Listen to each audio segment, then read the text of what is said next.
Assalamualaikum warahmatullahi wabarakatuh. Halo teman-teman, kembali lagi bersama saya di kelas akuntansi perbankan, di mana pada kali ini kita akan membahas materi mengenai tabungan, tentang apa itu tabungan, apa jenis-jenis tabungan, beserta dengan apa manfaat daripada tabungan itu. Baik, langsung saja. Jadi teman-teman perlu kita ketahui, menabung tentu sudah diajarkan dari kita sejak kecil.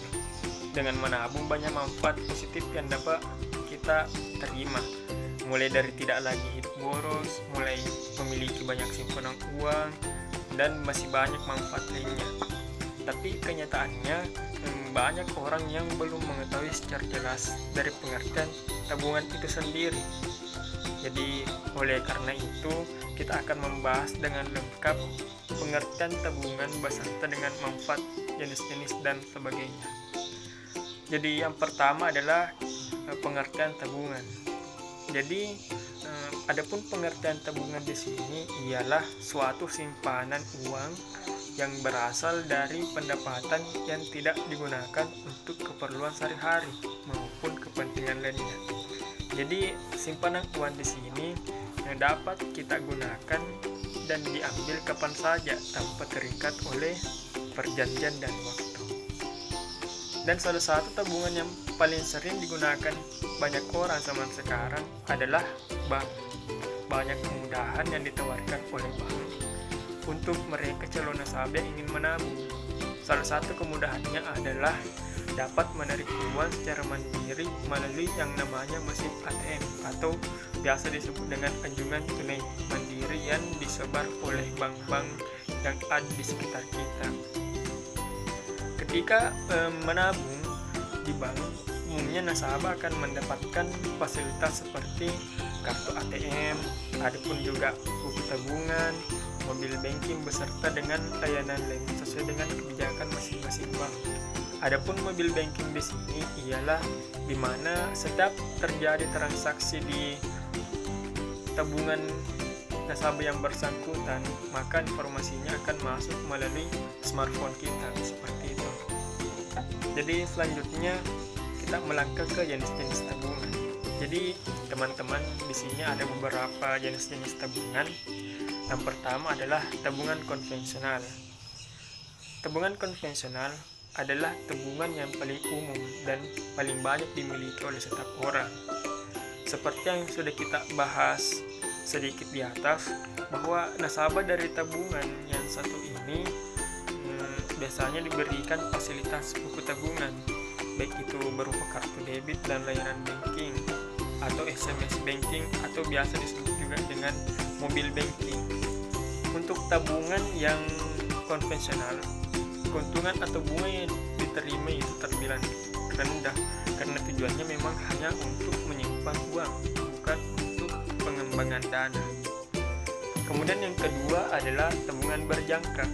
Berbeda dengan tabungan konvensional, tabungan yang satu ini cocok untuk kamu yang memiliki tujuan untuk menyimpan uang dan beberapa tujuan lainnya, seperti untuk liburan, untuk tujuan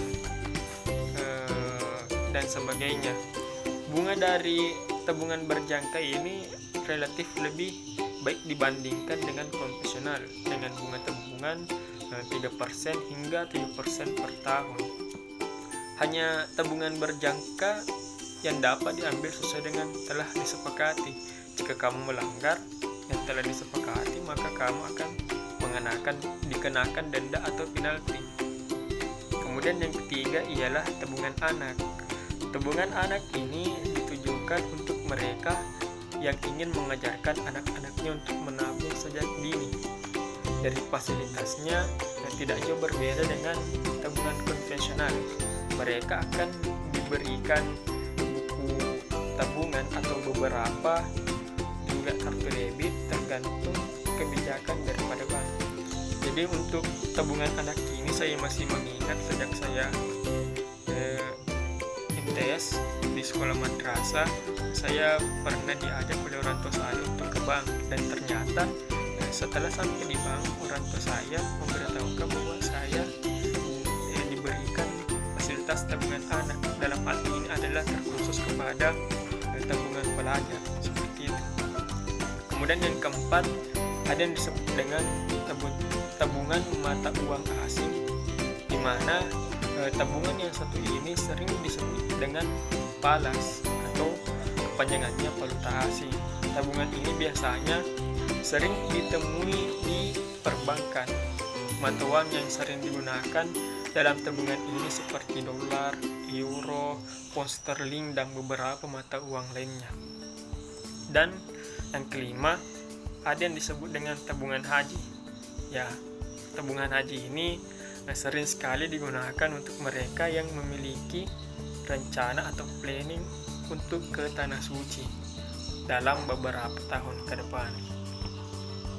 Kemudian ada juga tabungan giro yang keenam, yaitu adalah tabungan yang sering sekali disebut dengan tabungan bisnis. Mengapa? Karena memang fasilitas dari tabungan ini ditujukan untuk kebutuhan bisnis seperti transfer ke beberapa rekening dan transaksinya dapat menggunakan cek ataupun biliet. Baik, selanjutnya kita melangkah ke manfaat daripada tabungan. Jadi teman-teman, jika kita berbicara soal manfaat daripada tabungan, tentu ada banyak sekali manfaat yang kita peroleh. Salah satunya adalah dengan memiliki rekening tabungan, kita dapat melakukan manajemen anggaran atau pengeluaran kita tiap bulannya. Tapi untuk lebih lengkapnya, ada beberapa poin manfaat dari tabungan. Baik, yang pertama yaitu dengan menabung, tabungan kita menjadi lebih aman daripada investasi. Menabung memang lebih aman daripada investasi.